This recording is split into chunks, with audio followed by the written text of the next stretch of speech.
No matter if points are gained or points are lost, there will be much to discuss.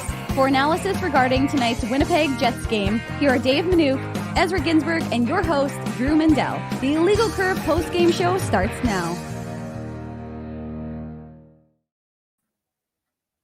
Good evening, Winnipeg. Good evening, Manitoba. For all those joining us live on our YouTube channel and all of our social media platforms, we say good evening, universe, and welcome to the Illegal Curve post-game show. With Dave Manouk, I'm your host, Drew Mandel, here to talk about the Winnipeg Jets' 4-0 victory over the Vegas Golden Knights / Henderson Silver Knights.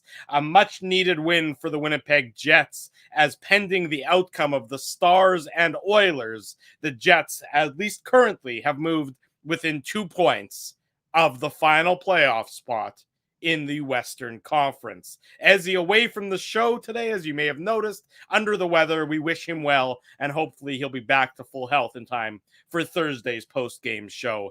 Dave M., good to see you, my friend. How are things? Things are good, Drew. Things are good. The weather is cooperating, so it was easy to get back after the second intermission, back home and ready to do the watch the third at home and then get ready to do the show with you. There you go. Nice to see you as well. Good thing that you were able to show up. You know, this was a game that anybody who had forgotten about the importance of Connor Hellebuyck to this Winnipeg Jets organization. T. Konopali didn't. Yeah, he didn't. He didn't at all. T. Konopali dropping it with "that was one helly of a game," LOL, and that is, yes, indeed, LOL inducing there, T. Konopali. They were clearly reminded. And, anybody who doesn't watch this game, just looks at this final shots, would say, oh, okay, fine. A shutout is always a good thing. But, the shots were, relatively even, or, 42-29 after the final 60 minutes, after it was all said and done. The shots were 22-5 at a point in the second period, 17-4 after 20 minutes. So, Drew, and hold on, you're missing the best part. They didn't have a shot for the first, of course, 13 minutes of the game. They managed to go longer without a shot tonight than they did last Tuesday when they went 11 minutes without a shot. Logan Stanley had to fight Keegan Holzer. That was the only way they were going to get this thing going. He somehow managed to avoid doing that. I mean, this is all sports are stupid to some degree. This was an example of a stupid sporting event because the Vegas Golden Knights deserved way better. I mean, this 4-0 score flatters the Winnipeg Jets, and I'd say it's not every day that you can win a game by 4-0 and have the score flatter you for how much closer it was and how Vegas deserved a better fate if it wasn't for the play of Connor Hellebuyck, who absolutely kept the Winnipeg Jets in this game until they were finally able to find their skating legs about 5 or so minutes into that second period, almost when Dubois scored the power play goal to sort of give the Jets a life and give them, hey, look, somehow you guys are still, you were tied right before we just scored. Now somehow we have the lead despite being so badly outplayed that it was actually comical at a point in time. And let's not forget, of course, that Vegas played last night too. So this is actually a back-to-back for the Golden Knights. Drew, we should also tell people, there's a lot of you already in the chat. I'm not trying to take over your hosting duties, but I'm just going to let people know, because this is like a co-hosting situation that we're going to do a 2-part show tonight. We're going to do this part, which is what Drew and I are doing, which is the recap element of this show.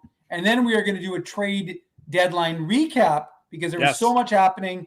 And I was like, I'm shocked I'm like here right now because I was so burnt out after yesterday. Amazing day. Like I said, today, the trade deadline and the draft. I like the draft better, but trade deadline just as fun. And it was a really big day, busy day for the Jets and a big day for the Jets. So we'll get into all of that at the second part of our show. First, we're going to start talking about this game, though, of course.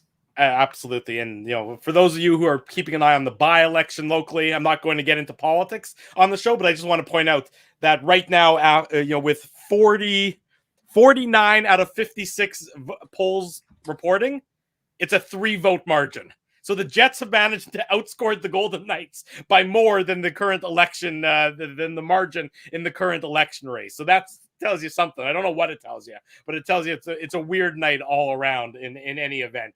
look, this was a must-win game for the Winnipeg Jets. We know that this was the schedule starting this past Sunday in Chicago was light this week. It's a heavy schedule in terms of the number of games, but it's not a heavy schedule in terms of the opponents.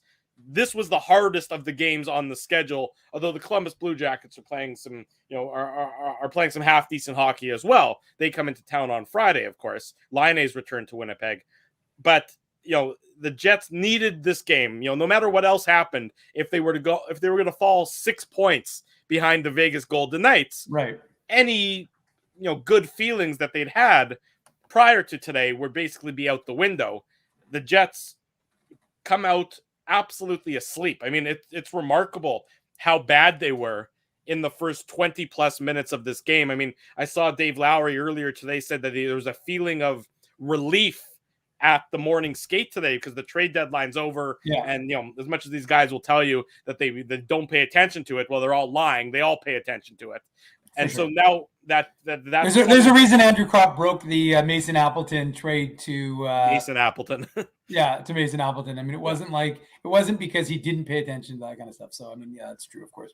But so you hear from Dave Lowry that there's a feeling of relief at the morning skate. There was a good mood at the morning skate, and I mean, to come out the way they did is really utterly remarkable because they just weren't. I mean, it's not like they were slow starters. They were no starters. It was one-sided as one-sided can be. Yet, thanks to the efforts of Connor Hellebuyck, he kept this team afloat. And you wonder what would have happened had the Golden Knights finally been able to get one past them in that first 20-plus minute stretch, how the tenor of the game would have changed. But Connor Hellebuyck truly did keep the Jets in the fight. For more than the first period, Dave.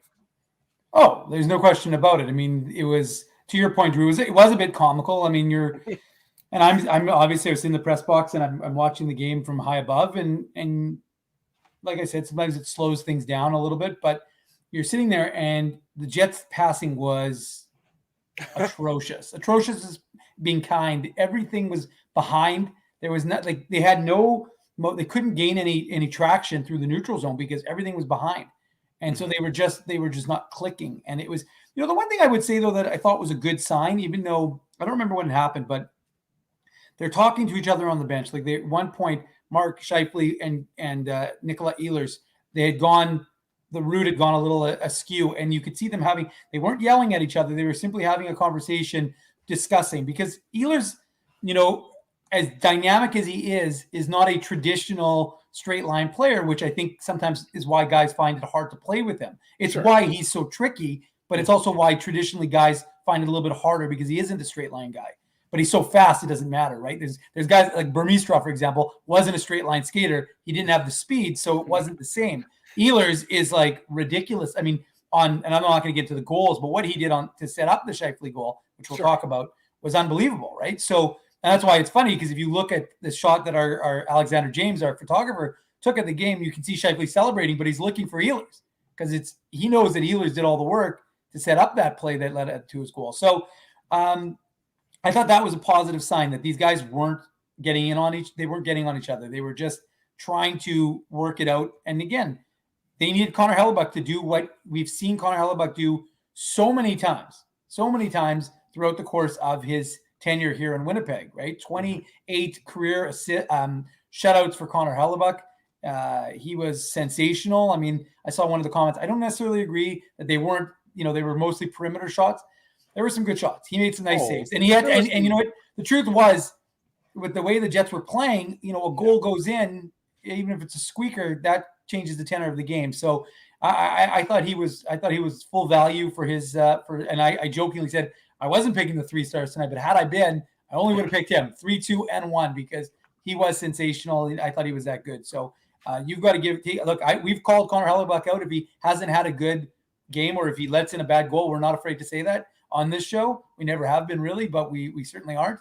And the truth is, but you have to give the guy credit when he makes a performance like that. When his team doesn't show up for the first 15 minutes of a period in a game that's essentially a must-win against a team that is ahead of you in the standings and having been played last night. Now, we know certain teams react differently, right? Some teams will say they'll have a good first period and they'll start to slow down. And then other teams will say, well, we may be a little slow, but we might get our legs back a little bit. So I mean, let's put it this way. They say whatever works, whatever they do the opposite. You know what I mean? Like, oh, hey, we lost Welch because we were only good in the first. Anyways, point is, Connor Hellebuyck was excellent when the Jets needed him to because they weren't awake. And look, there was some variability, right? You've lost Andrew Kopp. I mean, the trade deadline, even though it was yesterday, it was still impactful, right? You've got Mason Appleton back in the lineup. You've got no Adam Lowry for the second consecutive game. And you've got Zach Sanford in the lineup. So you have changed the nature of your, and now you have Paul Stastny dropping down to the third line center position, and you've got Evgeny Svechnikov going up. You've got Nikolai Ehlers with Wheeler and Scheifele. And again, like I said, at times they looked okay. So I think there was a general sense that it may take a little bit of time. It took a little bit too much time, but like I said, there were a lot of changes to the roster that, I mean, I think Dave Lowry was asked by Mike McIntyre today in the media availability. No, maybe I don't remember. It was either him or Kelly Moore. Just the idea of like trying to make them, because oftentimes coaches will try and make the minimum number of changes to a roster. And what he was, and Dave Lowry's response was, but Stastny's the center. So Stastny has to go and play center there. There's no real other option. Well, it's amazing. It finally happened. I mean, ever since the Dubois trade, everyone's been clamoring to see Paul Stastny play center for this team, and it finally happened where the Jets went up the middle. You thought that, okay, finally you're going to see Scheifele and then and Dubois and Lowry and Stastny, and you're not going to get Lowry in right now because he's in COVID protocol. But Stastny on that third line, to your point, Dave, that third line I didn't think looked out of place at all in tonight's game. I thought they were very effective. They were responsible.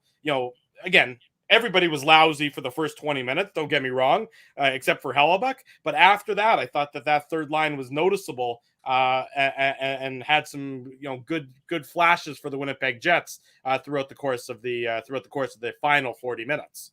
Yeah, no, I don't think I would agree with you, Drew. I think that they bring different elements, right? I mean, Mason Appleton, I mean, folks were happy to see him come back to the fold. And like I said, we'll talk about that in the second half of the show. But he is a well-regarded player. I mean, I thought it was funny the way they talked about, he talked about it in the media availability today following morning skate. How guys said, well, it felt like you were on vacation or like you were, you had an injury and now you're back.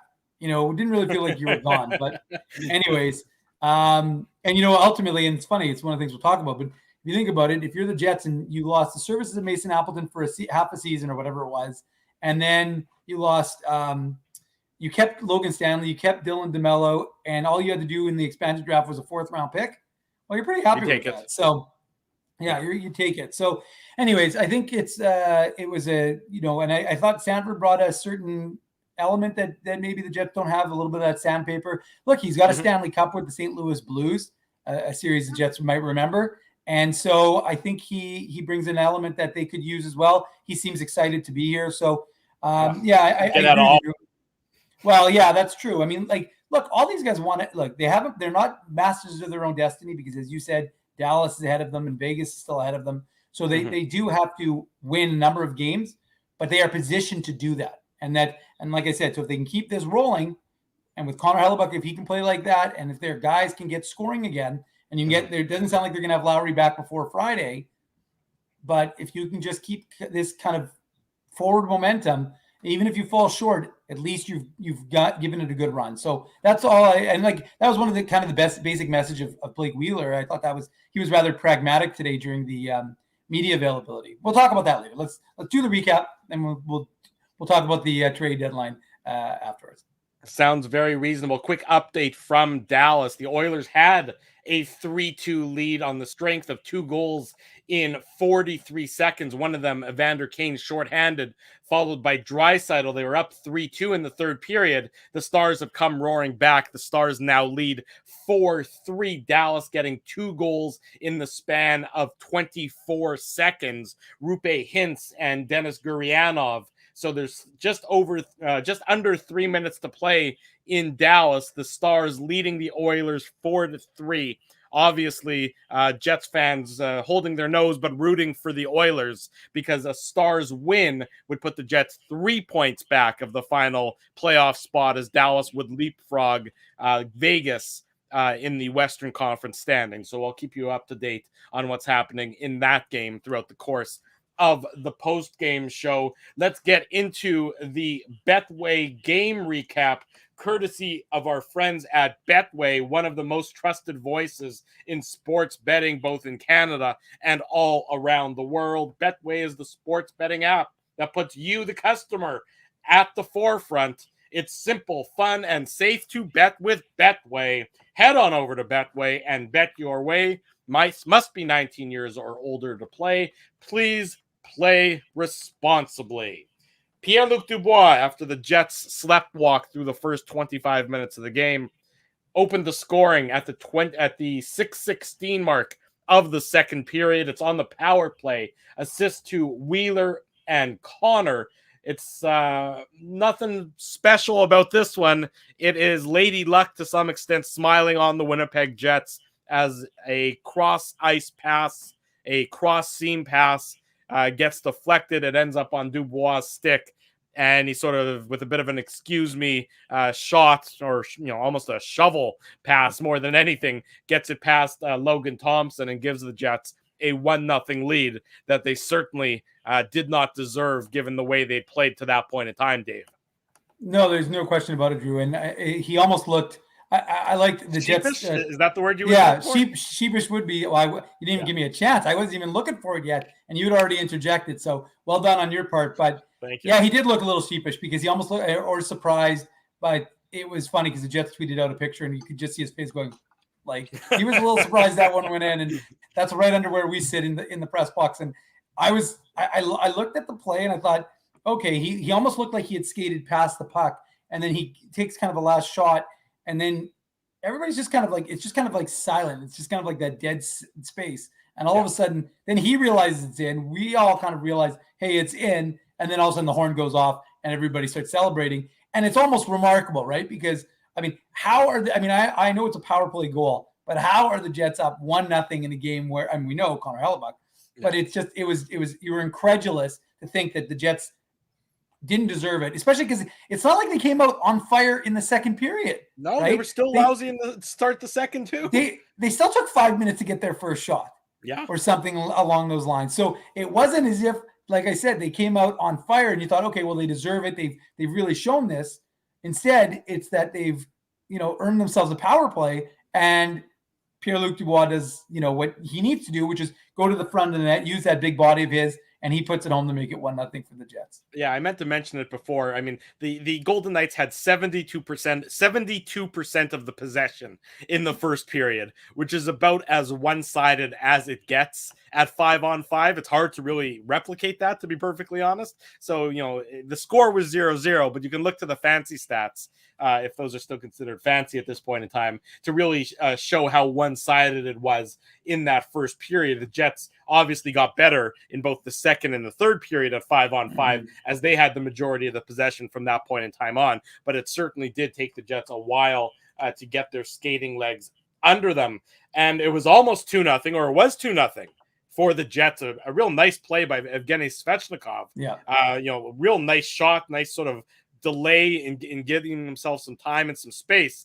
Unfortunately, it was called back on the offside, and I thought that might have ended up being, I was sort of getting ready, thinking that might be a tipping point in this game. Instead of it being 2-0 for the Jets, I thought the Golden Knights were going to maybe get a little bit of a jump out of that, because it was only seconds later, after his goal was taken off the scoreboard, that Svechnikov went and took a slashing penalty and putting the Golden Knights on the power play. And I really thought that might have been a turning point in the game. It wasn't, but it really was an undisciplined play by a guy who we've seen flashes from. He's played pretty well the last, I'm going to say, week or 2 weeks, and he's been found money for the Jets for the most part this year, don't get me wrong.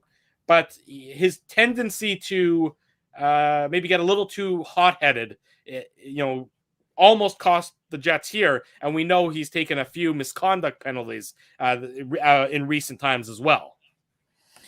Yeah, I mean, I was going to say, Drew, it was a beautiful goal. Like he goes top corner, and it was funny because it's one of those moments that you're thinking to yourself, like, go back to that word I used earlier, incredulous, because I think I wrote LOL this game because You did. from the Illegal Curve Twitter, just because how are the Jets up 2-0? It just doesn't seem like they were even entitled to that. But as some people in the chat have been saying, and they're not wrong, sometimes you get the breaks. Sometimes the puck finds the back of the net. Sometimes you get lucky. Sometimes you don't.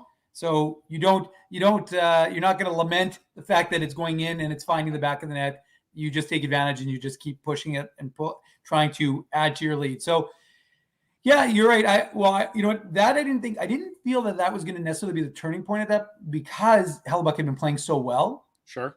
So my thought was, but when Svechnikov got hit with the penalty, that's when I was like, I agree with you. That's when you thought to yourself, oh boy, if they can gain some momentum, sure, that's not going to be good for Winnipeg. No, because I mean, Vegas still, they're obviously a shell of what their roster, quote unquote, should or would be.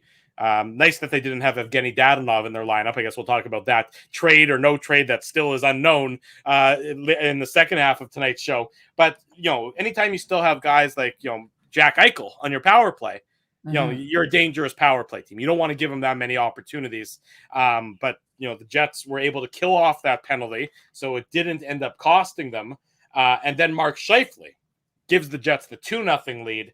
This coming at the 15-14 mark of the second period, and it's an extended shift in the Golden Knights zone, and it's possession in the Golden Knights zone, and the Jets do a great job of moving the puck from back, sort of from below the goal to the point, and a couple times it went back and forth and winning puck battles along the boards, and it ends up Nikolai Ehlers is sort of walking the line a little bit, and he gets the shot through, and it's not always the hardest shot that matters, it's getting the shot through, and Mark Scheifele with the tip in the high slot. And you saw the puck, change directions like nobody's business, go whoop, and then hit the ice and bounce up again. And it's 2-0 for the Jets as the Golden Knights are now they're sort of behind the 8 ball even more. Well, and you got to give credit to Nikolai Ehlers. At least I would be the one who I would give him significant amount of that credit for that goal. And like I said, when I talked about it to start the game, you could see that Mark Scheifele did, right? You could see the way Mark Scheifele reacted after the goal was in, looking for Nikolai Ehlers, trying to bring him into the circle because he did so many things well. I mean, he always possesses the puck exceptionally well, but he sucked in 2 guys along the wall, seamlessly passes it over to I think it was to Dylan DeMello, takes the puck back, walks the line, and then he chooses when to shoot it. So, and that early, that's just 2 instances where he made really nice plays, and that doesn't even talk about the fact that he had made a number of good plays just prior to that. So I thought he was really good. And it's funny because obviously he gets the primary assist, but that was exceptional work by Nikolai Ehlers. And that's an element I think, that he can bring to playing with Mark Scheifele. And like I said, Scheifele might not know where Ehlers is going to be, but Ehlers can get him that puck. And, whether it's a shot, and he was firing the puck too tonight, a couple of real hard ones, like from the point, from the top of the circle. So I really like Nikolai Ehlers' game. He's got 5 straight games with a goal. We'll get into that a little bit later, but that he just seems to be feeling it. He was feeling it a little bit on the bench after he went down in the Vegas zone. But yeah, on that goal, Drew, I thought it was all Nikolai Ehlers. And credit the Jets because what's one of the things we've talked about with this Jets club? Not enough guys are in the front of the net. So get to the front of the net, create some chaos, be in front of the, take away Logan Thompson's eyes, and you can do something like that. And look what happens, right? Mark Scheifele is at the right place at the right time, tips that home, and suddenly now you've got a 2-0 lead. And it was more than just, Wheeler was also in the front, in front of the net there too. So there was that double screen, which is, really what you want to see from this Jets team. Too much on the perimeter, too much on the outside. That was an instance where they get rewarded for going hard to the net. So it's 2-0 for the Jets after 40 minutes, and they had some opportunities to make it 3-0 even, but Connor Hellebuyck, just the same, was able to prevent any Golden Knights shots from getting past him. And, because there were some chances back and forth before that third period. Pardon me, before that second period came to an end. So it was sort of an entertaining back and forth stretch there in the last minute or so. But the Jets were able to get into the second intermission up 2-0, and I thought that was a big deal for them, making it be that so that the Golden Knights really didn't feel as though they had it. I mean, they obviously had life entering the third, but they didn't have any momentum entering the third period, Dave. No, you're absolutely right, Drew. And a 2-1 lead is a lot different than a 2-0. I know they say 2-0 is the worst lead in hockey, but if you're the Jets, you don't want to have just a 2-1 lead after 40 minutes. And so, I've used this word a number of times, but I won't say that, but I was going to say incredulous again, but I'm using it a little bit too much. But it really is apt, I think, because you're sitting there thinking to yourself, how is this Jets team doing this? Now, you could say, oh, they're an AHL team. Oh, they played last night. Well, they still got some good pieces on that team, and they're missing a lot of guys. I'm not gonna go through the list because it's a long one of all the players they've lost. But at the same time, we've seen teams look at the St. Louis Blues. Yeah. I mean, you want to talk about a team that's had to deal with more the Calgary Flames. Sure. I mean, the Calgary Flames. I mean, but what I'm saying is you don't hear those teams bitching, right? Those teams lost tons. And I know Vegas, I think they're number one in the NHL right now in terms of man games lost. But early in the season, Calgary, St. Louis, those teams were losing tons of guys. They're in the top of the Western Conference or close to, right? So nobody's got any sympathy for any team that's riddled with injuries because they're by the grace of God go for sure us and your team and everybody else. Yeah, so I just think it's one of those situations that you just can't point to that because you have to get through it. I mean, there's just nothing else you can do. If that's what sewers your season, well, that's what sewers your season, right? Mm-hmm. So yeah, absolutely, it was critical because. Especially if you're a Golden Knights team that feels you've dominated the play, now you're in your head. You're like, well, it's been 40 minutes.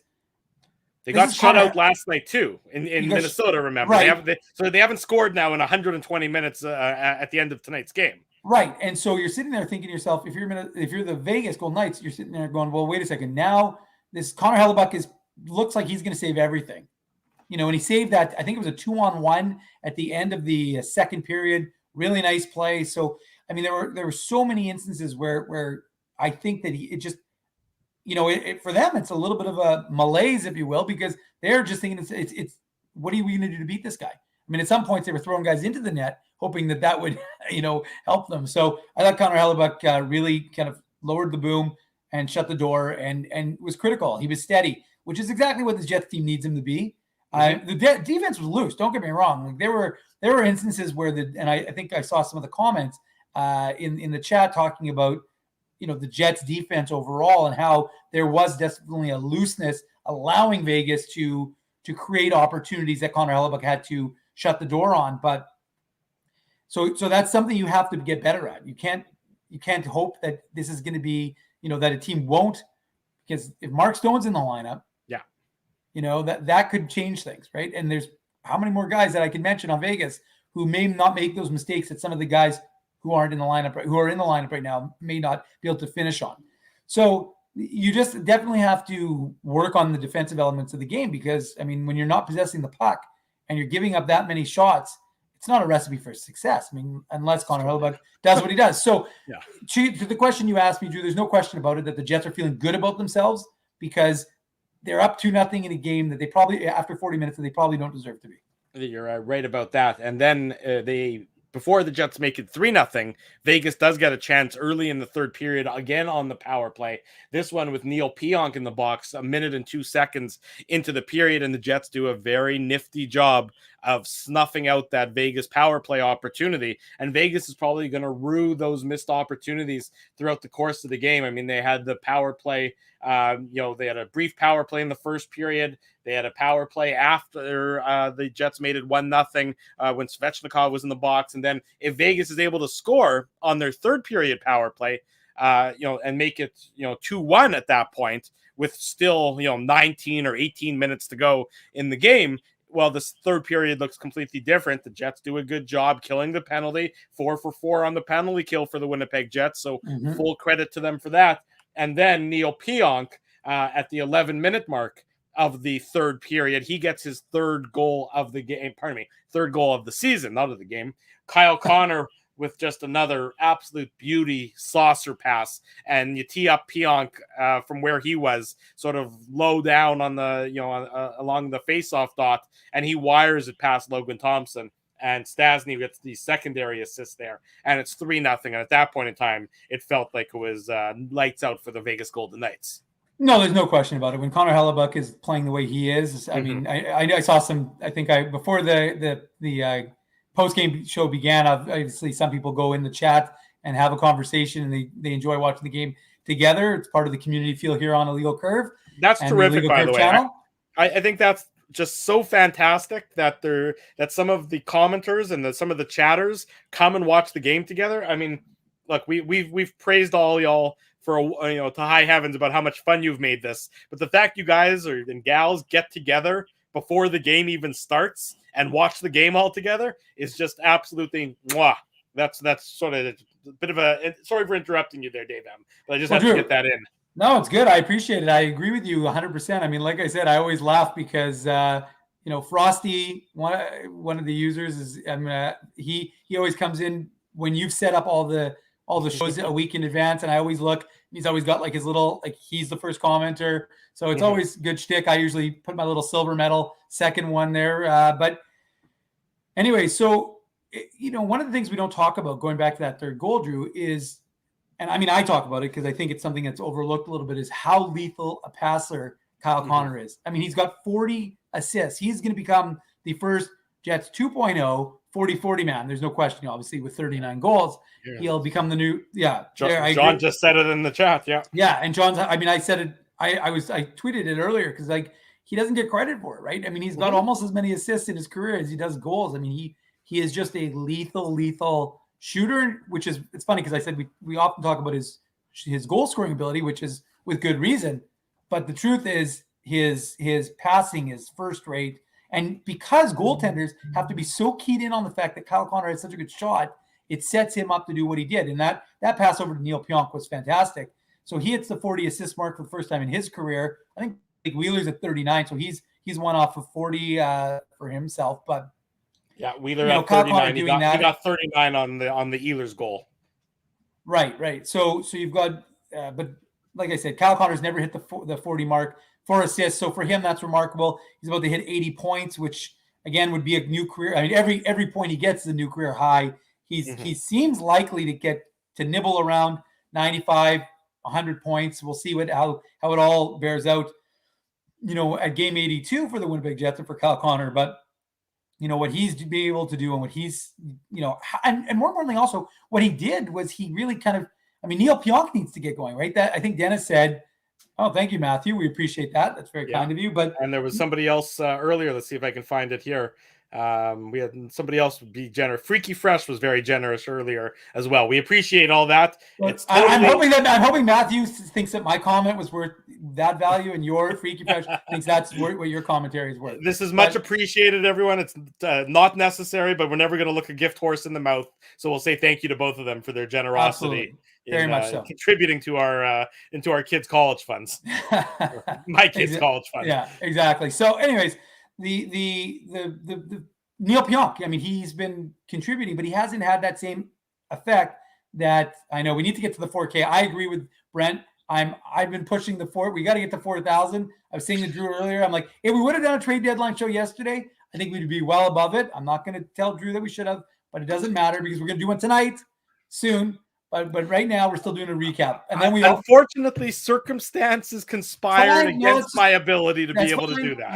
Let's just move along. Let's finish this off because we're still on the third goal here. But anyway, so Neil Pionk, I think Dennis said on the broadcast that was his first goal in 40 games or something like that, and he's a contributor. And our photographer, I already mentioned it, Alex James, he took a great picture of Neil. He was in the camera hole right beside the Golden Knights net. So he has a great shot. Neil Pionk, go to the Leo Curve Instagram. There you go. Tell the people where they can see those great shots. Go to Leo Curve on Instagram and you can see I'm not quite done. I've got to the third goal and Alex sent me a bunch of shots and I was working on it and trying to get the recap up on leocurve.com and I'm about to get this set up. So I've got to the third goal, which is where we are right now, coincidentally. Maybe while Drew's working on the fourth goal, I'll start posting the fourth goal on our Illegal Curve Instagram. Okay, fine. I'll do that. And then remember, don't go anywhere, folks. After the commercials, we have our trade deadline recap. So it's going to be a busy show. Might go a little bit longer than normal, but we're having fun. It's a fun Tuesday night. Nikolai Ehlers wraps up the scoring in tonight's game. He gets the goal at the 13:51 mark of the third period. It's his 19th of the season assist to Mark Scheifele and Blake Wheeler. And this is just, again, you're going hard to the net is what you're experiencing here. And Nikolai Ehlers was able to beat Zachary Hayes, the defenseman who was trying to tie him up in front of Logan Thompson. Zachary Hayes, I believe Dennis said this is his second ever NHL game, and Nikolai Ehlers showed the importance of tying up a stick as he was able to redirect the Scheifele pass past Logan Thompson. I mean, again, good things happen when pucks go towards the net. Good things happen when players go towards the net. 4-0 for the Winnipeg Jets. Good things happen to the Jets on Tuesday nights. What's that now, Dave? 4 straight wins on Tuesday nights.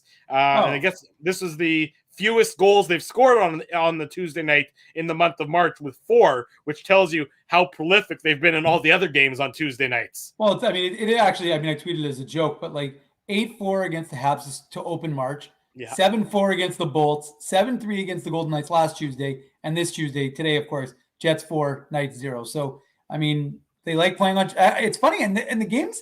The first period wasn't great, but the games on Tuesdays have been very entertaining. And traditionally, sometimes Tuesdays, midweek, you don't necessarily get the Friday night, Saturday night crowd. But it was a fairly entertaining game. Like I said, not as good as the 3 that preceded it this month, but still nonetheless not bad. And if you're the Winnipeg Jets, that was a really nice play by Mark Scheifele to recognize Ehlers. Ehlers, his speed, right? He's side by side, and then all of a sudden he kind of gets ahead of the defender. And, he uses his stick so effectively. So really nice redirect by Nikolai Ehlers. Would you say, Drew, that's his 19th goal of the season? And 19th. And he too, like Kyle Connor, it's funny to watch those two because points wise, they're very close to each other. And they do seem to be, Nikolai Ehlers, much like Kyle Connor, not having as good a season as Kyle Connor, obviously, but he too is, I think, like 19 and 19 from a points perspective. Like he's got his goals and assists are very even. So, look, and I think it was just like you said, it was kind of the exclamation point on the game for the Jets, right? You needed to feel good. It does make you forget the first period a little bit, right?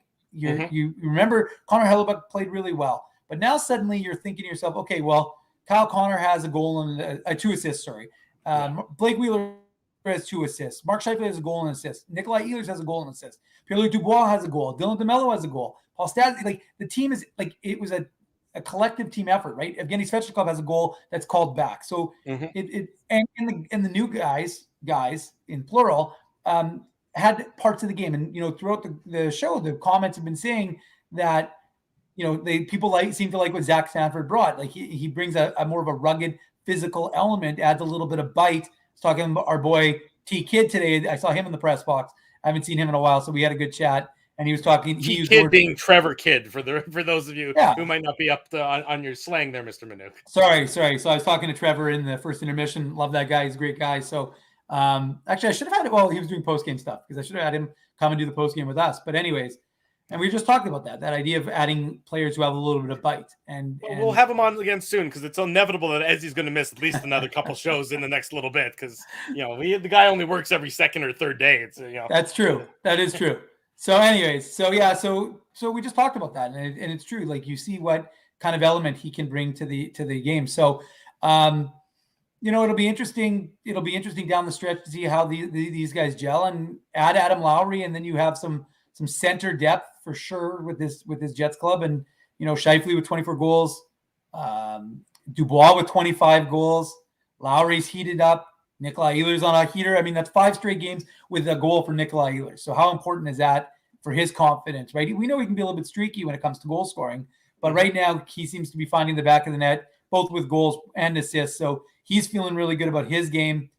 And that's what you need. And you look at the quality of the competition coming up, Drew, for the Jets, and you can't play down. The Jets aren't in a position to play down to anyone, which they've done all year. Which they have done consistently, but they can't afford to. And so this is one of those situations where the Jets know, you've got teams, and some of the teams aren't playing badly. They're just behind them they're just below them in the standings. Mm-hmm. But you just can't afford to take your foot off the gas. You need to just bring the elements that were positive. Like I said, the guys scoring, that's the good stuff. You need to tighten up defensively because I just thought they were loose. I didn't think they were clean in the first period in terms of their passing. It felt, to be honest with you, and again, I watch as many AHL games as I watch NHL games, and it had an AHL feel, just in terms of the sloppiness and the one thing with the NHL is traditionally when a guy makes a pass, he's not passing to where you are, he's passing to where you're going to be, and it's usually there. That wasn't happening tonight, especially not in the first period. You can maybe chalk it up to, like I said earlier in the show, a mix and match of the line and having guys in position. Like I said, Stastny goes from the wing. He's back at center. I thought he was good with those guys.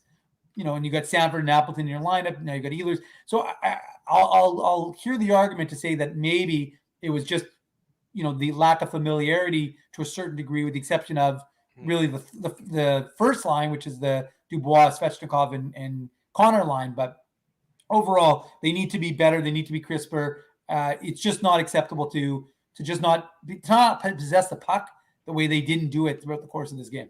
I would agree with that. With the victory, the Jets move within 2 points of the Vegas Golden Knights with 2 games still in hand. The Jets actually now leapfrog the Golden Knights in terms of points percentage. The Jets 547 on the points percentage column. The Golden Knights 545. Dallas victorious over Edmonton in regulation. The Stars 3 points ahead of the Jets in the race for the final wild card spot in the Western Conference. The Jets 3 points behind them. The Stars still with 2 games in hand. So obviously it's still an uphill challenge, but a must-win game for the Jets, like most of these games are, and they were victorious tonight. Let's take our commercial break. When we come back, Tough Duck Toque giveaway and our trade deadline recap show. We're going long on a Tuesday night. The game recap brought to you by our friends at Betway. Bet your way and head on over to Betway. Must be 19 years or older to play. Don't go anywhere. Much more to come. It's the Illegal Curve postgame show. Morphing into the Illegal Curve trade deadline show. We're live on YouTube and all of our social media platforms. Jerry Seinfeld, Chris Rock, Jon Stewart, Dennis Miller, Brad Garrett, the biggest acts and all the up-and-comers. They've all made their mark at Rumors Comedy Club, North America's longest-running independent comedy club. Rumors has kept Winnipeg laughing for over 25 years. When was the last time you laughed out loud? Make it a great night out with friends or book your office or birthday party, even a fundraising event at Rumors. Get all the details and dates on upcoming shows at rumorscomedyclub.com. He winds up. Oh, looks like Ezzy took that one right in the choppers. A blistering fast puck hurts like HE double hockey sticks. That's why I let the pros at Linden Market Dental Center turn my yow into wow. Get your brilliant smile back with state-of-the-art restorative and cosmetic dentistry from real pros. And remember, always wear a mouth guard. Now that's solid on ice advice. Learn more at lindenmarketdentalcenter.com. Creating smiles for life. Whoa, Ezzy, everything okay? You look stressed. Of course I'm stressed. We're moving, the house is upside down, the kids failed miserably at packing the fine china, and my life is in chaos. Chaos! Yes, that does sound like a problem. What am I going to do? Ezzy, relax. Rolly's Transfer Moving and Storage is the answer. With 60 years of experience in moving Manitobans and a track record of exemplary customer service, one call to Rolly's and your stress is gone. No job is too big or too small. Just visit Rollies.com and they will take it from there. Thanks, Dave, and thank you, Rollies Transfer Moving and Storage, online at Rollies.com. Hey boys, finding parking on game day shouldn't take longer than the Minute Minute. It shouldn't take longer than 1 minute? Yeah, less than a minute? I spend at least 20 driving around to find street parking, or if I'm in a rush to the game, I'll shovel out 20 at a parkade. You're both doing it wrong. There's this app called Grid Park. It lets you find and pre-book your parking spot on game days, and you can reserve your spot up to 1 month in advance. And guess how much you'll pay? Tell me, Dave. You know I love a deal. Ezzy, $5. Come on, $5? Yeah, and it's just 2 blocks from the arena. The Grid Park app? Yep. Spelled GRYD Park. And you know what else? There's more? Our listeners get their first park free with the code FIRSTPARK. Wow. So they just download the Grid Park app and pre-book their next game day spot for free? Yeah, you got it as promo code FIRSTPARK. Only on the Grid Park app.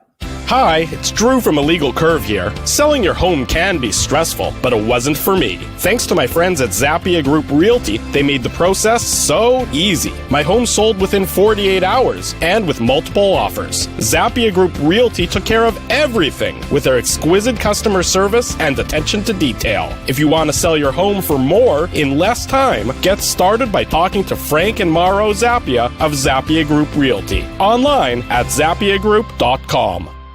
For 3 generations and over 80 years, Tough Duck has been making apparel that works and plays as hard as the people who wear it.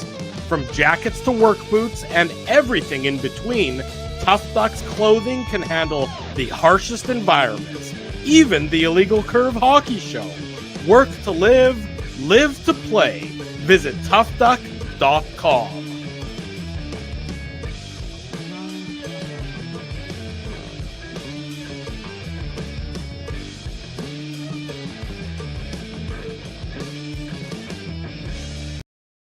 Bottom of the hour, Tuesday night. Welcome back to the Illegal Curve Trade Deadline Show.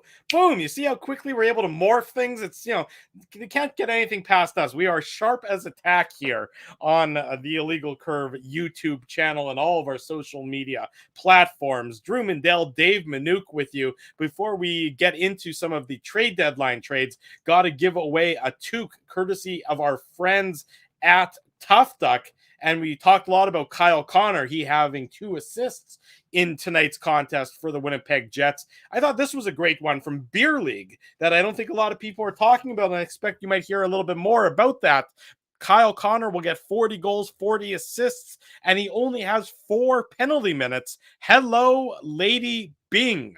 So a quality comment over there from our friend at Beer League. So I'm going to say Mr. and or Mrs. Beer, because frankly, I don't know, and I want to be gender neutral here. You can send me an email, drew@illegalcurve.com, or you can slide into my DMs at ICDrew and send me your mailing address, and we will hook you up with a toque, courtesy of our friends at Tough Duck, for that quality Kyle Connor, Lady Bing related comment. Congratulations to you, Beer League. Dave M., you mentioned a very busy day yesterday for you as it pertains to the NHL trade deadline. Everyone knew the Jets were going to make some moves. I don't think anyone expected them to be by, in terms of yesterday, in terms of the number of trades they made, the busiest of all the NHL teams yesterday, as the Jets made a grand total of 5 different moves. From bringing in guys like Zach Sanford to departing a guy like Andrew Kopp. It was a very busy day in Jets land. When it's all said and done, are the Jets in any different of a position from your perspective than they were before it all began? Well, I think that they made a good move in terms of getting rid of Andrew Kopp. I think they had to. I don't think it was. I think the chances of him staying were less than 0. So I don't think that. I think you needed to recoup assets for him. Quite frankly, Drew, I don't think he was in. I don't think Winnipeg was in his plan for the summer. I don't think Winnipeg should have been in his plan for the summer, because this is when some team, aka the Detroit Red Wings, are going to overpay Andrew Kopp, and he's going to make a lot of money. I just don't think the Jets are the ones who should be paying for that. So I think they made the right move, moving on from him. I think I like the fact that they retained Paul Stastny. People could say, oh, well, what would you have gotten for him, right? And I think that's always the question mark, right? If you hear that, oh, Paul Stastny could have gotten you a first or a second, of course, I don't think you would have gotten you a first, but if you would have gotten you a second, well, maybe you're thinking about it a little bit more. But at the same time, you have to also think that you still have a team, you still have a building you have to fill. You're not that far out of it, so you don't really want to completely abandon. And I understand, like we talked about this on Saturday's show, it is hard to sell the notion of the future, right? Not many people want to pay, $300-400 to go out for an evening to watch the future. If they do, they'll go to the Moose game and it's a lot cheaper, Right? They Seriously, can they play. will. I think they can play for $300 or $400 if they pay that to the Moose. So- But you're absolutely right. I still think that there's a better than average chance that the Jets re-sign Paul Stastny this offseason. You look, we talked about this again on Saturday's show, or maybe it was even Sunday's show. We've had a lot of shows, Yes. especially this month of March. But I mean, I still think there's probably a role for him on this team in the top 9.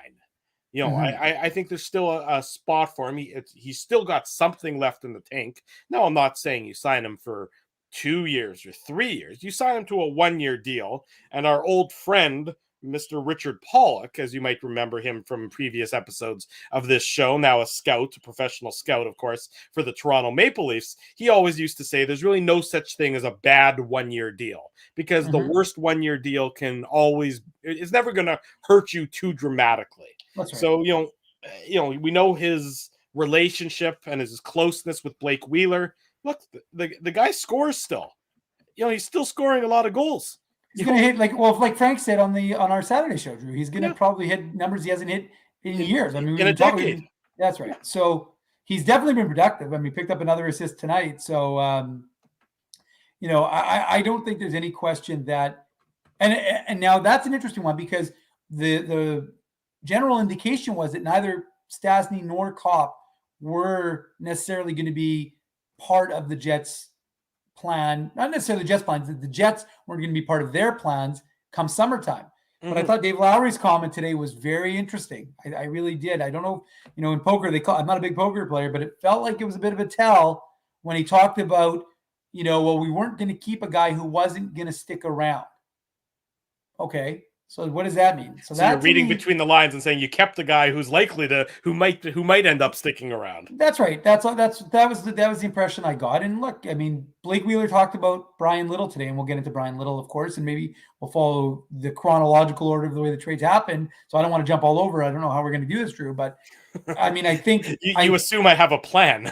Yes, that's true. Well, I'm a nonlinear thinker, so it's fine with me. But I think it becomes a function of you've got like these guys form connections. And I don't think that, especially with everything opening up next year, it may be a lot easier I mean, we don't know, but the hope is that things will be easier and open and it'll be back to normal. And if it is, it's hard to leave a situation where you've, now spent a number of years, you're comfortable here. If the team's going to sign you, it's going to be a reasonable deal. Do you really want to start somewhere else again at 36 years of age, turning 37, when you're thinking to yourself, hey, maybe I've got one more kick at the can? And so, like I said, I don't know what that deal is going to look like. We don't know what the Jets' numbers are going to look like, but I wasn't terribly surprised they didn't deal Paul Stastny. I thought that he was. I didn't really. I didn't know, and we did. And like Frank had said on our show, when I don't know if I asked him, I don't remember who it was, because as you said, we have had a lot of shows, but he just said Paul Stastny is one name that he wasn't hearing a lot about. So despite the fact that he had,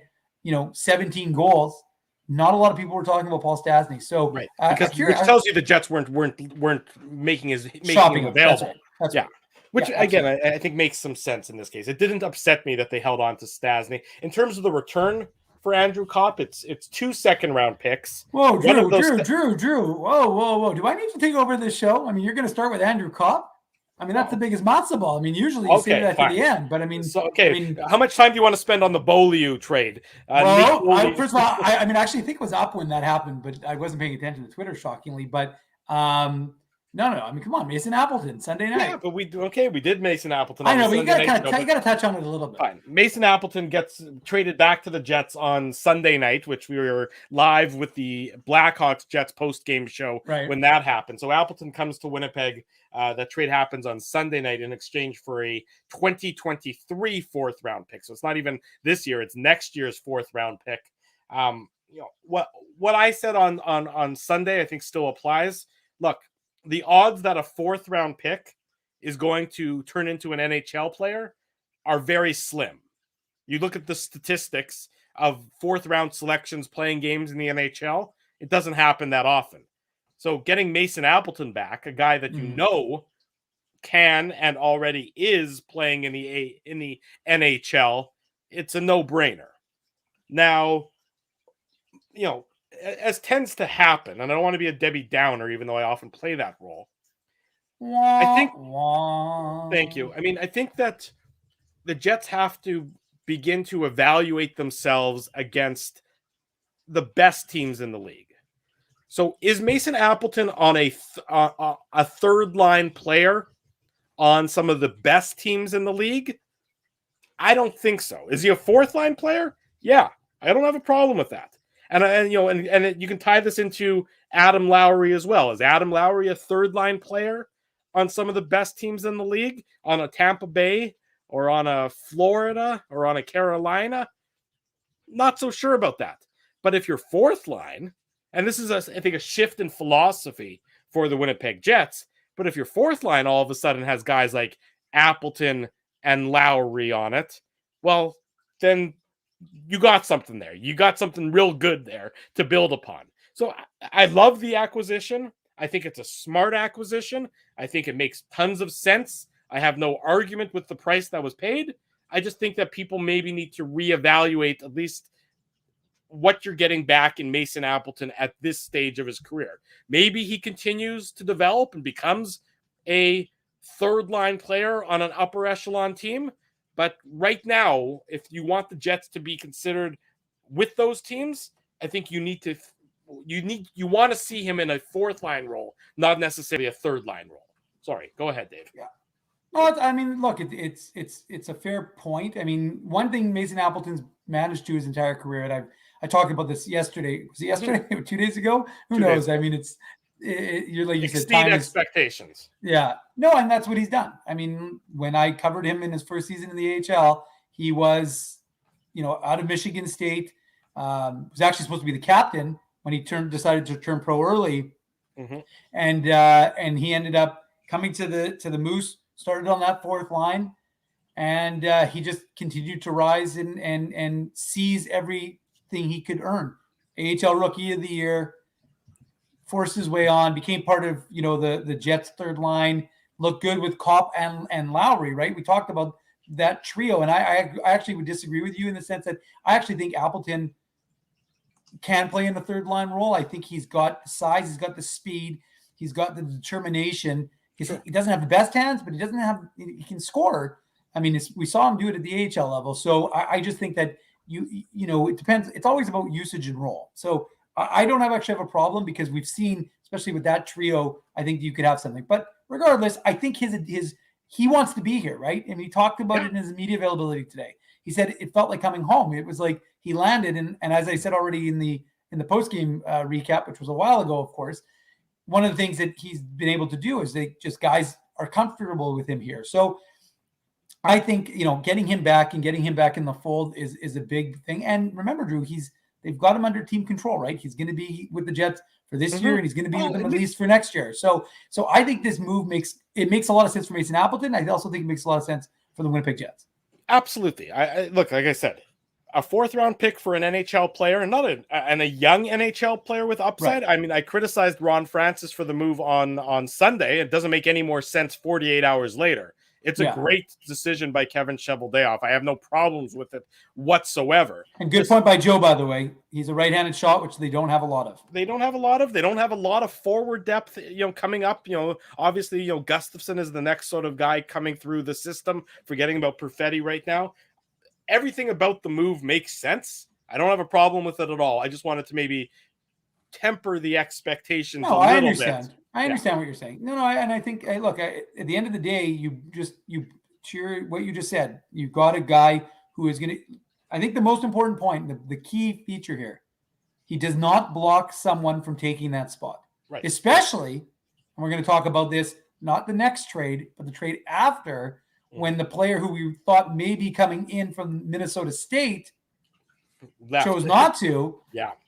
So as a result of that, I think, because that was one of the players that we thought, oh, well, maybe. And Scott Wheeler, who was on our show, I'm actually writing an article for LegalCurve.com about this tomorrow. We thought about that. Now, if you maybe want to talk with Nathan Beaulieu, I don't want to diminish his impact and that trade overnight by that conditional 7th round pick. The conditions being that if the Penguins win 3 rounds in the Stanley Cup playoffs. Was it 3 or 2? It was either 2 or 3 rounds. I can't remember. It was so common. Let me go to illegalcurve.com, my trusty you can check it trade out. tracker. Whatever it was, Nate Beaulieu to the Pittsburgh Penguins for a conditional 7th round pick. And the conditions are that he has to play more than 50% of the playoff games, and the Penguins have to win either 2 or 3 rounds. So I can assure you that the Jets just gave away Nate Beaulieu for nothing. That's fine. I have no problems with it. But remember earlier when they were talking about showcasing Nate Beaulieu? This is what the showcase provided ultimately, is the equivalent of a bag of pucks, if not anymore. But, no criticism to Nate Beaulieu. I don't have a problem with the player himself. He's clearly on his last legs of his NHL career, and maybe he finds something in Pittsburgh or the Penguins, go on a run, and he gets a Stanley Cup, and all the power to you, Nate Beaulieu, if that ends up happening. Yeah, I mean, look, I when I heard the conditions, like when I saw the trade, I was like, okay, whatever. Mm-hmm. I didn't see it at 4 a.m. when Darren Dreger announced it. Does he ever sleep? But anyways, or did he just have his phone like auto set? He's like, I'll just tweet this one out at 4:45. But nobody was going to say if he was wrong or not. Nobody cared enough. Whatever. But it was, the crazy thing was, when I saw the conditions, I said, well, don't go and spend that 221st pick overall just yet. Don't start scouring the drafts to figure out who the Jets could select set with the in the 7th round, because I don't know that they're going to be making the Penguins are going to do enough to give the Jets that pick. So yeah, look, he finds a new opportunity, even though he's still on LTIR. Yes. And the Jets get themselves out from underneath having, Beaulieu around, really. I mean, obviously they cleared space with Andrew Kopp being gone, but I think that provided them with an opportunity to, allow, and we can talk about Ville Heinola probably on another show, but I think it allows younger defensemen to come up and be the next in line, not a guy like Nate Beaulieu. Let's move on to the trade you mentioned before. This one really came out of left field. Brian Little's contract, because we know that his playing career is over, and the rights to Nathan Smith, who we've talked a lot about, seemed like a very exciting prospect for the Winnipeg Jets, to the Arizona Coyotes in exchange for a 2022 4th round pick. It then became apparent that there's sort of 2 thought processes to this one. One, it gets the Jets out of an LTIR situation so that going forward in future years, they can start to accumulate salary cap room and salary cap space. And Nathan Smith wasn't going to sign here when his college career comes to an end sometime in the imminent future. So that was sort of not necessarily. He's still eligible to play one more year. Fine. Well, imminent is my definition. It can be any length of time. I just want to be clear, because maybe he doesn't sign in Arizona. Well, no, I mean, not that, but remember, people are watching and recognizing your facial gestures, but people will also be listening to this podcast, Drew. So fair enough. We need to be able to be very clear. In any event, that one sort of came out of left field. Again, but makes sense. I mean, getting out of LTIR, helps you for years to come, for the next couple of years that Brian Little's contract still exists. It helps the Arizona Coyotes because, they won't actually have to shell out any money because they don't have any, because insurance will pay Brian Little's salary moving forward. So, and it gets them closer to the NHL salary floor because, like I said, they don't have any money as a franchise, and the Jets, for it all, get a 4th round pick out of it. So, you probably would rather have Nathan Smith, and you'd undoubtedly rather have a healthy Brian Little, but circumstances being as they are, it's a logical decision for Kevin Cheveldayoff. For sure. And it's very interesting. And like I said, I was doing some research and reading about Smith, and we've been obviously chronicling his year. He's had a remarkable year with Minnesota State. They're a powerhouse organization. He is an older draft pick. When we had Scott Wheeler, which is what I referenced in the article, he wasn't super high on Smith. He basically said, he's 23 years old playing against, 18, 19, 20-year-olds. So you got to take that with a bit of a grain of salt, because he is, older than a lot of other kids in college. He did play in the USHL. So, it's an interesting move, but look, he was second in the NCAA in terms of scoring at his best year of college. And, he played for Team USA at the Olympics. They obviously didn't medal, but still, it's still a pretty big reward for him. So he's got would have been and he's a right shot guy, so he would have been a nice addition to this Jets, organization. But I just think, like, it was one of those interesting situations, because if you remember, like I said, I'm going to go back a little bit, but when Kevin Cheveldayoff held his end of season media availability, he was talking about Nathan Smith. Sorry, I said end of season. I meant mid-season. Mid-season, and he's a Hobey Baker finalist, and he won, I think, won the NCAC Player of the Year. So he's got some nice accolades this year.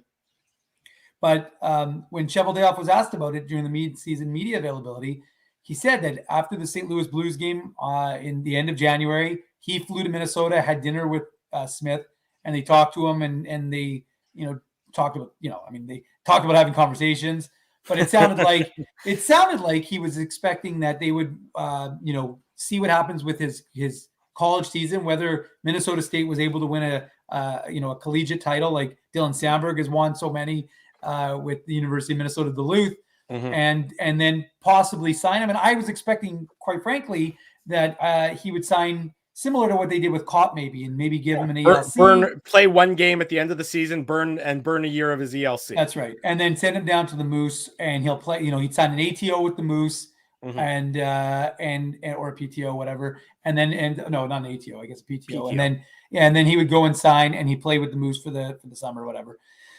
So that's what I was expecting. The only thing I was going to say, the only questionable point was when Nathan Smith held his own media availability before he went for the Olympics. Jeff Hamilton of the Winnipeg Free Press asked him about his future and asked him about contacts with the Winnipeg Jets. And I remember at the time thinking he wasn't overly excited. Like, he didn't sound like it, but sometimes those collegiate guys are like that. I just remember, but I thought about it. I was like, but again, you don't really think anything of it. But now, hindsight being 2020, I went back and listened to it. And his answer was, very non-committal, like, "Oh, I'm not really thinking about it." Right? I see some people upset in the chat about it, and how dare he, or blah blah blah. Look, the rules are the rules. He's earned the right by virtue of being so many years from his draft year. He's earned the right to call his own shot and play where he wants to play. I don't begrudge him. I don't begrudge him at all. That's the interesting part, and I'll just quickly get ahead to that, because that's what I thought was interesting about Kevin Cheveldayoff's press conference yesterday. Because now, if you go on Cap Friendly, Smith is under team control until 2023. But and it's and I did research. It's the Justin Schultz rule, which, if you remember, Justin Schultz was a second-round pick of the Anaheim Ducks, and he was drafted by them in 2008, maybe. It was a long time ago, yeah, 2008, and he was playing at the University of Wisconsin, but he had played in the BCHL for a year. And when a guy plays a year prior to going, after he gets drafted, I don't want to get too far into the CBA here on the show, it's a little bit late, but once he gets drafted, if he goes and plays like for example, Nathan Smith, who played in the USHL after being drafted by the Jets for the year, because of that, it allows them to end their college tenure, which is what Kevin Cheveldayoff was talking about. So that's the reason why Nathan Smith wasn't going to be under control for the Jets for one more year. He could, in theory, pull out of school essentially. After, let's say, they win the national championship, he could pull out of school. Yeah. Provide the team with a 30-day letter, and then within 30 days, the Jets have that exclusive negotiation window where he can't sign with anybody else. As soon as that 30 days expires, he's considered a UFA. He can't sign till July 1st with an NHL team, but once that happens, he's capable. He becomes a UFA immediately. So he doesn't have to wait till next summer. In theory, the Jets could have lost him if he wants to become a professional hockey player this summer. The Jets could have lost him for zero. That would have been, probably similar to Adam Fox of the Rangers now, because if you remember, Adam Fox was a draft pick, if I recall correctly, he was a draft pick of the Calgary Flames. This is Norris Trophy winning in the Adam Fox. Yeah. He was a draft pick of the Flames, got traded to the Hurricanes.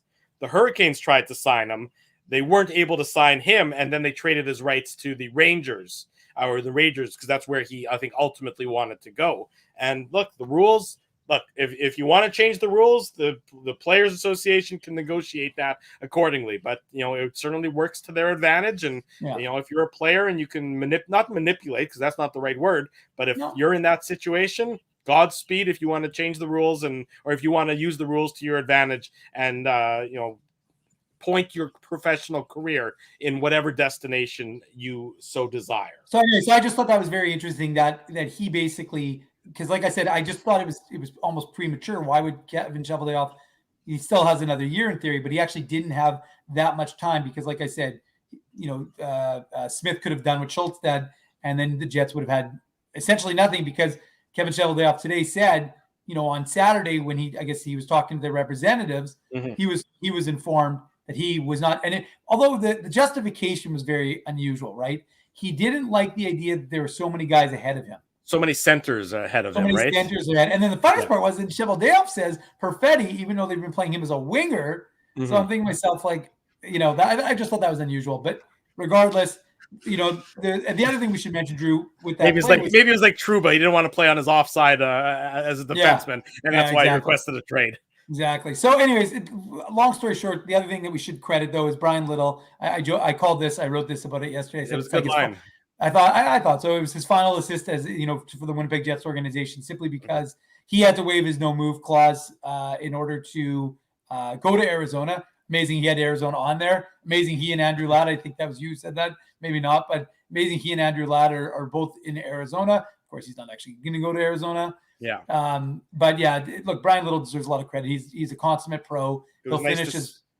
I was going to say, when he came to Winnipeg, you wonder if maybe that conversation happened when he was at that game a couple months ago. Kevin Cheveldayoff said it happened yesterday. That's the one thing. He did say he called him yesterday to have that dialogue. So maybe it was a follow-up to make sure he was okay with it. But yeah, I think it was, unless, it was, a misunderstanding what he said, which is possible, but he made it sound like it happened yesterday. So anyways, good on Brian Little for doing what was in the best interest of the organization. So the Jets make another move. This is their fourth move, if you include the Appleton move on Sunday night. It's Zach Sanford being acquired from the Ottawa Senators in exchange for a 5th-round pick in 2022. Again, I don't have I didn't expect the Jets to be buying, UFAs or pending UFAs, this trade deadline. But, a 5th-round pick, I'm not going to get upset about it. It's not significant enough that it's something that's going to bother me or that I'm going to, turn red in the face. And Zach Sanford can play in the NHL, and he's probably a better depth player than some of the other guys that the Jets have had in their lineup. I would expect when Lowry comes back, if that's going to be for Friday's game, because that sounds like when he's most going to be eligible, I would expect Zach Sanford bumps, Adam Brooks out of the lineup. Big guy, has experience playing in the Central Division in his time with St. Louis. Again, for the cost, what's a 5th-round pick? I know that, it's one less kick at the can of finding a diamond in the rough in a late round, but, again, finding a Connor Hellebuck, if you will, like finding a Connor Hellebuck or finding a Mason Appleton or finding an Andrew was a 6th. Stop saying he's a 5th. I know, you know what I mean, a late round pick though. Well, someone else didn't know you, man. I had to qualify. They're like, Appleton, first of all, I think they said Appleton was a 5th. I'm like, he was a 6th, for God's sake. No, I know when Appleton was a 6th. Right. And the difference between a 5th and a 6th and a 7th is negligible. That's when it really comes down to it. In any event, I can say okay. There's a strong argument to be made that the Winnipeg Jets shouldn't be half pregnant. That you should either be in or you should be out. And the Jets are trying to do that ridiculous straddling of the line that they're clearly going to do all season long, which I think is probably more of a business decision than it is necessarily a hockey decision. But I understand that from a business perspective. And, I understand that if you get in and you get 2 home playoff games, because you're guaranteed 2 home playoff games, that is somewhere between, estimates say, $4 and $6 million total, $2 or $3 million a game of nothing but pure revenue. And I'm not one to look up my nose at that amount of money. So I understand it. I'm not going to get upset about it, but Zach Sanford, I thought he looked fine with the Jets today. No, there's no question about it. I thought he was, and look, it's one game. We're not going to start making declarations one way or the other after just one game, Drew, but I mean, he does seem to bring a certain element. And look, he's a UFA at the end of the season. Yeah. He has a bit of impetus to play well, right? He has a reason to draw some eyes. He wants to get a contract, whether that's from Winnipeg, whether that's from somewhere else. So I think he's a, he seems like a good addition. He seems like he's, I think he's a Massachusetts guy. If I remember reading his pedigree, right? So I think he brings that element that the Jets don't have a ton of. And I think that'll be, and I think one of the things that Dave Lowry talked about today was that idea of balance, that idea of having a third line with a little bit more balance and not just trying to would you rather have him or Pagansky in there? Right. I mean, I'd rather have Sanford. That's right. So, I mean, you have a guy who has a Stanley Cup experience, Stanley Cup ring with the St. Louis Blues. I just think he brings an element that the Jets aren't, don't necessarily have a ton of. And like I said, he's not precluding you from calling up, who are you calling up that's going to play? If you had someone to call up to play in that spot, you would have called him up already.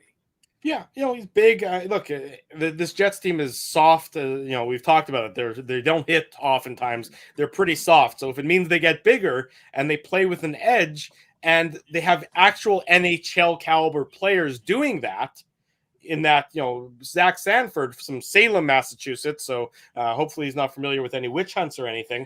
But at least he's an NHL regular. He's a guy who played 60 games for the Senators this year, 52 with the Blues, 58 with the Blues, 60 with the Blues the last 3 years. So, I mean, he scored 16 goals a couple seasons ago, so at least if he's on your fourth line, it's not a fringe AHL, NHL guy on your fourth line. It's a guy who at least has some NHL bona fides playing that role for the team. And you know what? If they like what they see, like you said, it's not going to cost you a lot to sign him in the offseason. He's not going to cost you a lot, and he's just adds to, he adds to what you might have as an option for next season and for the rest of this season. So again, it doesn't bother me. For a minimal cost. For minimal cost. For a fifth-round pick. For minimal cost.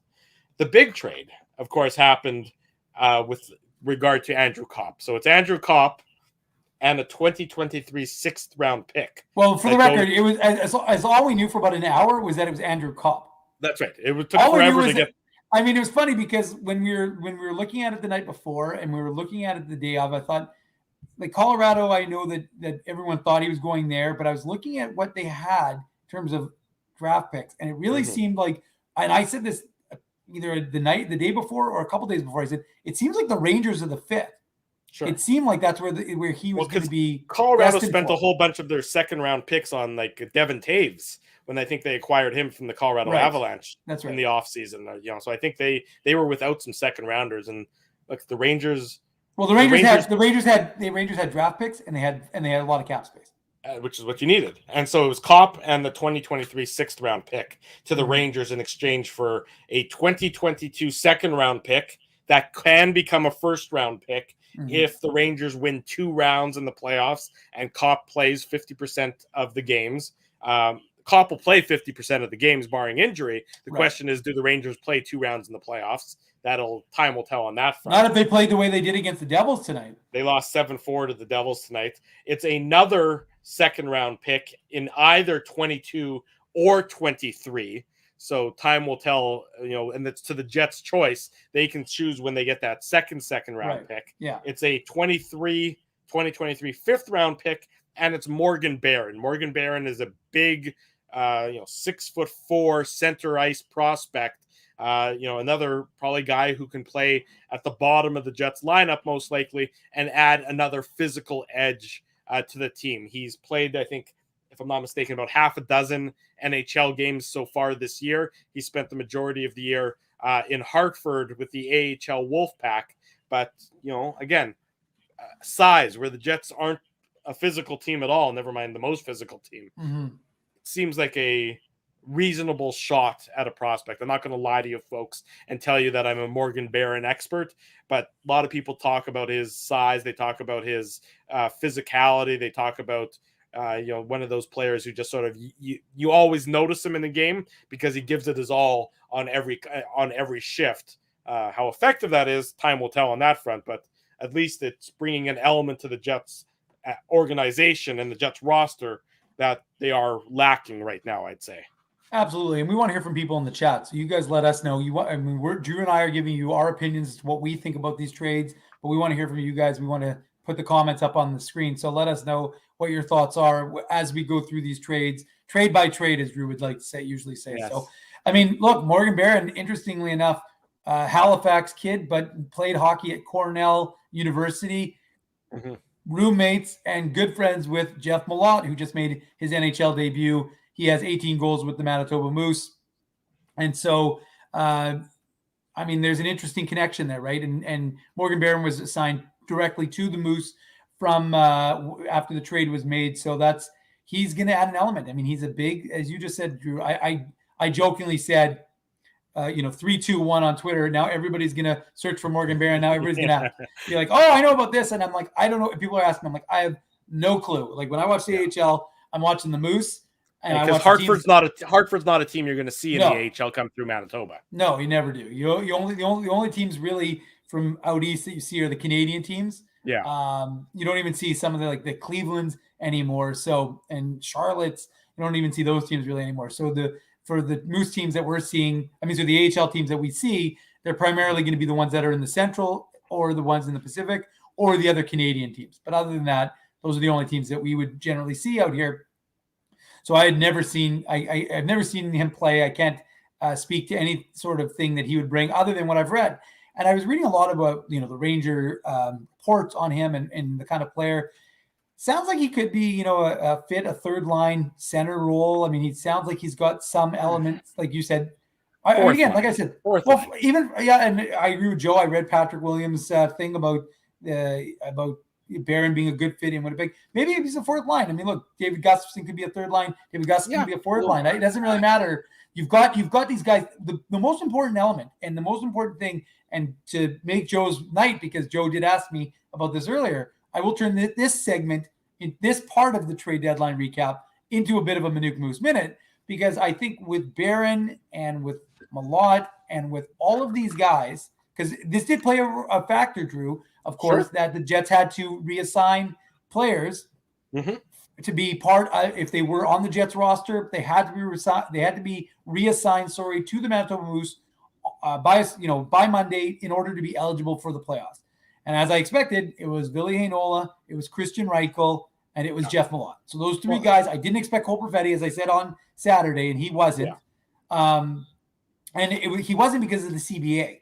He actually wasn't. I still think his injury is going to be a factor, but he was actually not because of the CBA, because of the number of days he had. And that was something that Kevin Cheveldayoff revealed yesterday during his availability, because I think he's at like 33%, and it's supposed to be only 25%. So anyways, Cole Perfetti wasn't eligible to be reassigned, and that's going to be an unfortunate situation because he won't be eligible to play. He could still be reassigned, but he just can't play in the playoffs, which is going to be unfortunate because I honestly went through the Moose roster, and there are guys like Greg Morales, who's like a full-time first year pro.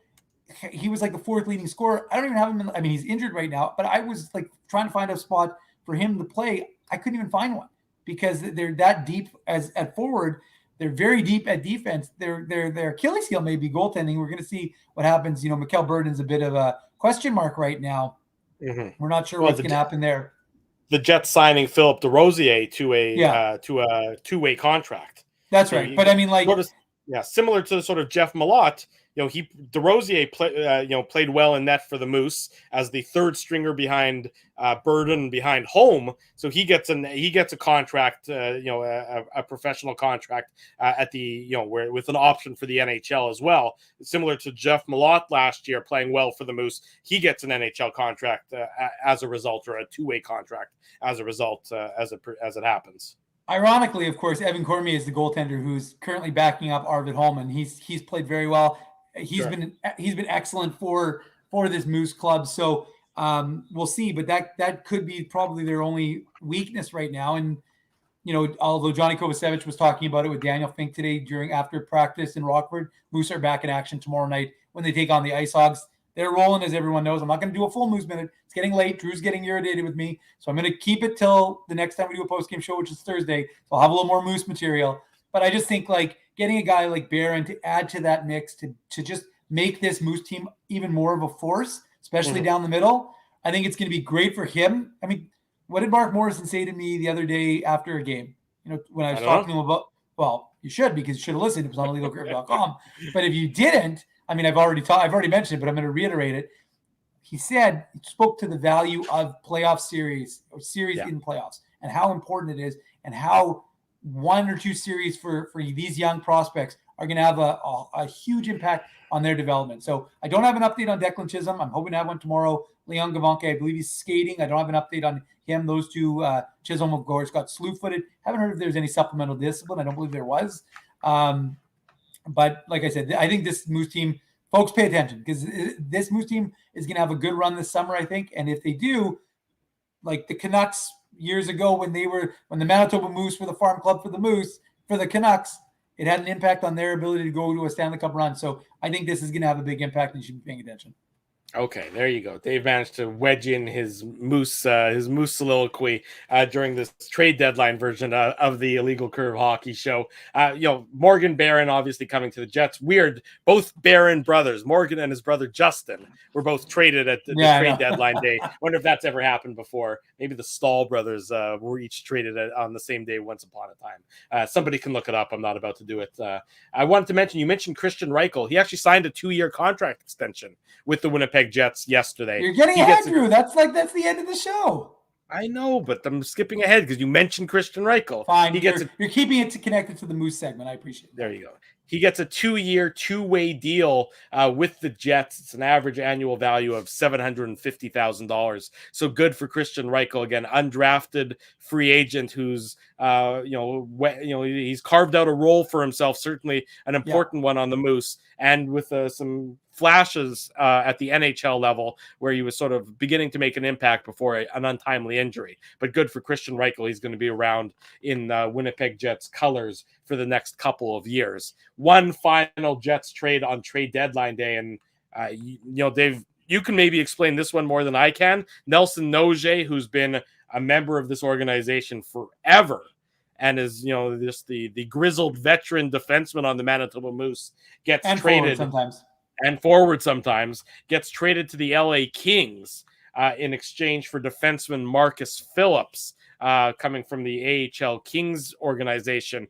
Were there any rumblings of a Nogier trade? Where did it seems odd to me that the Moose would make this deal unless Nogier had some sort of reason to want to go to leave the organization for some reason at this point.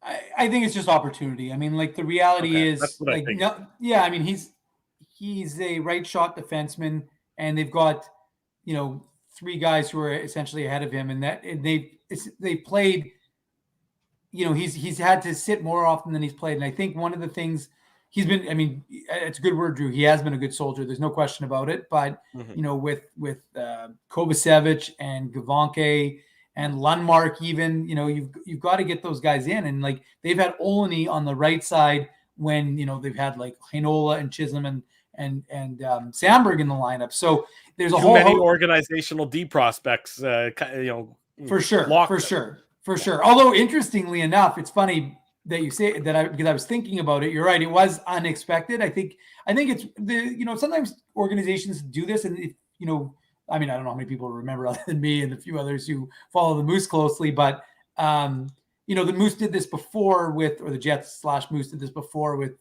Michael Spacek when they did a swap late in the season. And that was more of a loan than I believe than a trade. I don't think it was a trade. In fact, if I'm recalling it correctly, I think it was a loan, but the reality is they did it with Ontario. So it does happen occasionally.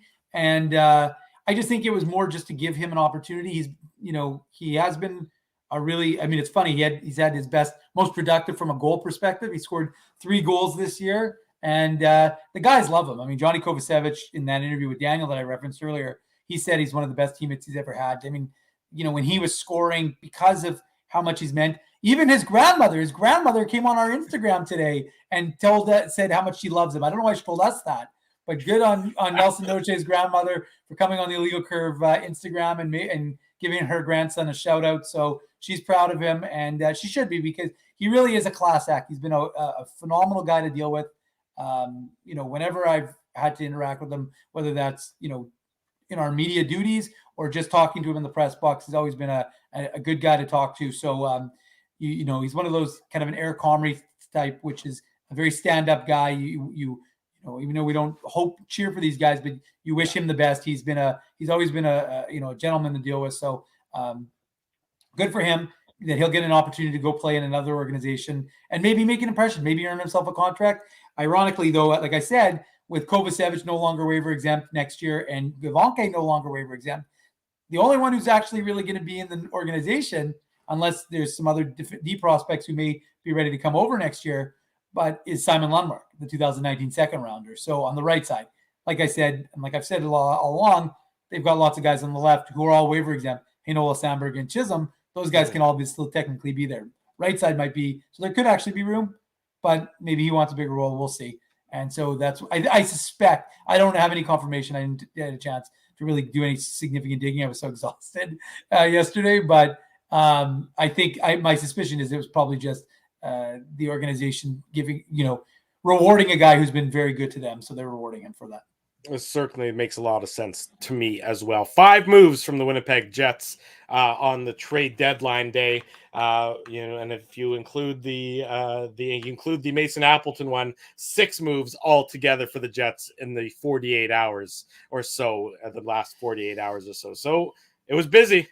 Everyone knows that I was exhausted. Dave M was working fast and furious, and the Jets were victorious tonight. So you can take a pause, Dave. We're not back again till Thursday night, post game at around 9:45 after the Jets and the Senators do battle. The Jets end the night 3 points behind the Dallas Stars for the final playoff spot. The Stars with 2 games in hand, 2 points behind the Vegas Golden Knights. The Jets with 2 games in hand. They're staying in the fight. And for the first time in the longest time, the Jets now again have a positive goal differential. +3 on the goal differential chart. That's when big. They started the night at -1. Usually a positive goal differential is a sign that you're going to be a playoff team. Obviously, a long way to go before that will either be proven true or not. But the Jets win another game that they needed to win. They have another game that they need to win on Thursday night against the Senators. We'll have it all covered for you on illegalcurve.com, on our Twitter feed at illegalcurve, and of course on our Illegal Curve YouTube channel. It's an optional practice for the Jets tomorrow. Dave M will have all that again, as I said, on the website. Thanks to so many of you for sticking with us as we did an extended version of the post-game show and a trade deadline recap show. We'll talk about some of the other moves from around the NHL coming up throughout the post-game shows this week and again on Saturday morning's Illegal Curve Hockey Show. Big thank you to all of our sponsors. They make the website. They make the post-game show. They make the Saturday show a possibility. Rumors Restaurant and Comedy Club, Linden Market Dental Center, Zappia Group Realty, Betway, Bernstein's Deli, Tough Duck, Boston Pizza, Seagram's, Rolly's Transfer, and Grid Park support these fine businesses because of their continued support of Illegal Curve Hockey. If you haven't already done so, smash, gently touch, even just click the like button, click the subscribe button on the YouTube channel, click the subscribe button on the podcast edition of the show. Follow us on Twitter, follow us on Facebook, follow us on Instagram. Tell your friends, tell your family the best place to be after each and every Winnipeg Jets game. And again, on Saturday mornings is the Illegal Curve YouTube channel. For Dave Manook, I'm your host, Drew Mandel. Thanks to everybody for joining us. Until Thursday night at around 9:45 p.m., we wish you good night and good luck. And thanks for watching the Illegal Curve postgame show.